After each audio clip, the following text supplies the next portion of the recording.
Okay, pag-aaralan natin ngayon yung anti-sexual abuse. Lalo sa mga girls natin, na mga bata, importante po ang technique nito. Ano po? So, ang senaryo, paggising ng girl, mayroong nasa ibabang bahagi ng katawan niya na lalaki, ano? Tapos, maaaring sinasakal pa siya.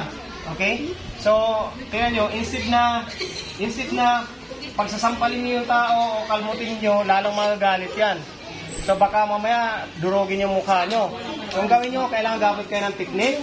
Gagawin nyo, magpo-cross guard. Yan. Then, yung kamay. Yan. Pag ginawa nyo na yan, sabay pull ng body. Ano? Okay, go. Okay. Then, yan. Pupul nyo yung damit. Yan, para maging tight. Ano po? Okay. Ano? Yun.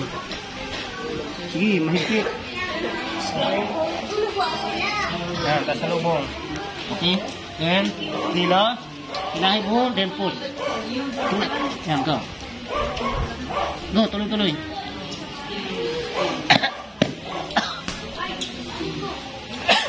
So, yun. Tingnan nyo yung mata ko para mag-pop out. Tingnan nyo yung para kung lasing.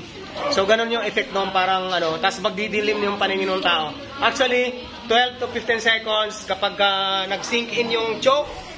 Pag nag-sink in yun, tulog yung kahit lalaki at kahit ganito na petite girl, kaya talagang patulogin ang full-grown na lalaki. Ano po? So, yun yung technique natin ngayon. Collar choke. No?